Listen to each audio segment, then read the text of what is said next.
জনাব attorney general, বিশেষ অতিথি, ধর্মীয় আলোচক এবং প্রিয় ভাই ও বোনেরা, অত্যন্ত দুঃখ এবং বেদনার সাথে এবং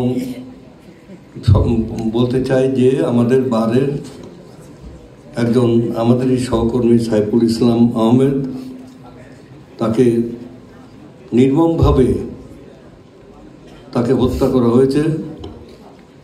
আমি তার এই হত্যার নিন্দা জানাই এবং তীব্র ক্ষোভ প্রকাশ করি।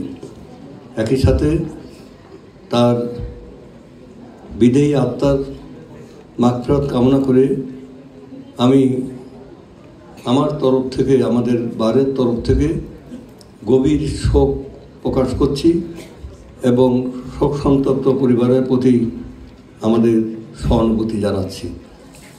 আমি আপনাদের কাছে আহ্বান জানাবো যে তার আত্মার শান্তি কামনা করে এবং তার প্রতি সহানুভূতি এবং শোক প্রকাশের জন্য আমরা 1 মিনিট দাঁড়িয়ে নীরবতা পালন করব।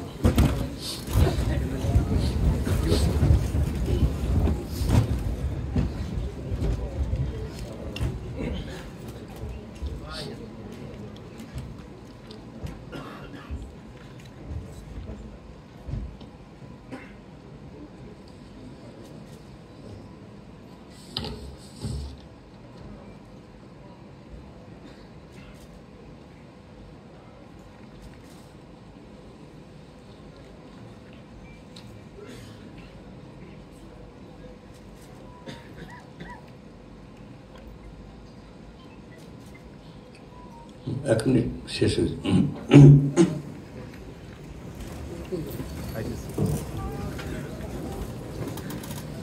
এবার আমি শুভেচ্ছা বক্তব্য প্রদান করার জন্য অনুরোধ করছি বিজয় পুনর্মিলনী ও বাণী অর্চনা পরিষদের সম্মানিত আহ্বায়ক সিনিয়র আইনজীবী শ্রী নিতাই রায় চৌধুরী মহোদয়কে।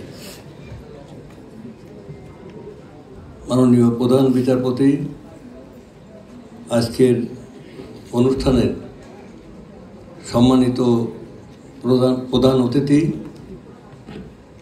বাংলাদেশের মাননীয় বিচারপতি জনাব সৈয়দ রিফাত আহমেদ সাহেব, এখানে বিশেষ অতিথি হিসেবে উপস্থিত আছেন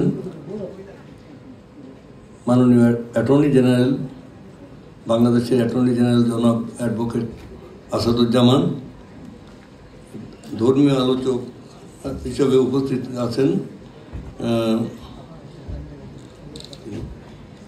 শ্রীমৎ স্বামী স্থিরানন্দ জি মহারাজ, অধ্যক্ষ শ্রী রামকৃষ্ণ আশ্রম চাঁদপুর, এবং প্রিয় ভাই ও বোনেরা এবং মাননীয় হাইকোর্ট বিভাগের বিচারপতিবৃন্দ,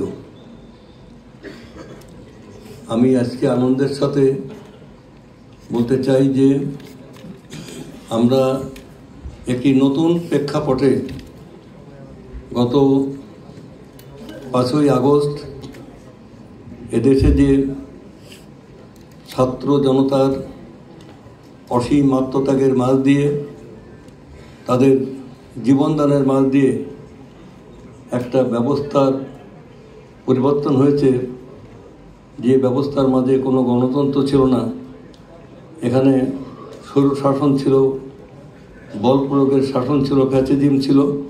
তার থেকে মুক্ত পরিবেশে আজ আমরা একটি নতুনভাবে এগিয়ে যাওয়ার স্বপ্ন নিয়ে এগিয়ে যাচ্ছি। এই প্রেক্ষাপটে আমাদের গত দুর্গা পূজার সময় আমরা সারা বাংলাদেশে গত বছর থেকে এইবার দুর্গা পূজায় বেশি পূজা অনুষ্ঠিত হয়েছে এবং এই বছরে শ্যামা পূজা বাংলাদেশে অধিক সংখ্যক শ্যামা পূজা হয়েছে এবং সব শান্তিপূর্ণভাবে অনুষ্ঠিত হয়েছে।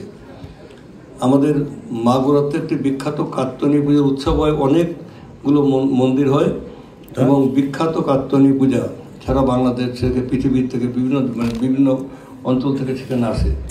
এবার কাত্যায়নী পূজা খুব ভালো সম্প্রীতির দেশ, এদেশ কৃষকের দেশ, এদের শ্রমিকের দেশ, এদের সাধারণ মানুষের দেশ, এদের গানের দেশ, এদের এদের মানে স্বপ্নের দেশ। এই সোনার বাংলাদেশ আজকে নানান ঐতিহাসিক কারণে যদিও আজকে এই বাংলাদেশ পৃথিবীতে অনেক বেশি পিছিয়ে পড়া দেশ হিসেবে রূপান্তরিত হয়েছে, কিন্তু আমি মনে করি আমাদের সঠিক নেতৃত্ব নিয়ে আমরা এগিয়ে যেতে পারলে আমরা আমাদের ঋত গৌরব আমরা পুনরুদ্ধার করতে পারবো।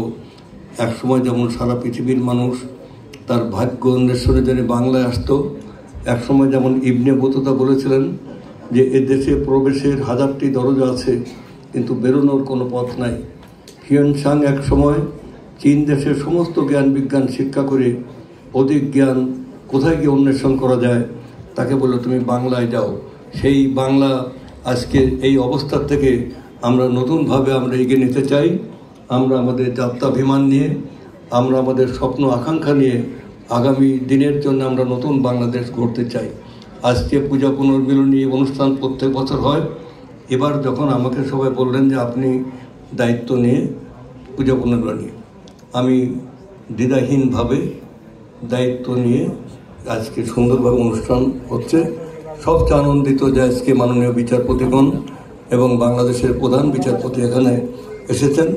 সংক্ষিপ্ত আমাদের মানে অনুষ্ঠান হবে এবং এর আমি সবাইকে অনুরোধ করব মাননীয় প্রধান অতিথি সহ সেই অনুষ্ঠানটা শুনবেন। অত্যন্ত সংক্ষিপ্ত, কারণ আমরা সংক্ষেপ করেছি বর্তমান পরিস্থিতির মানে কারণে।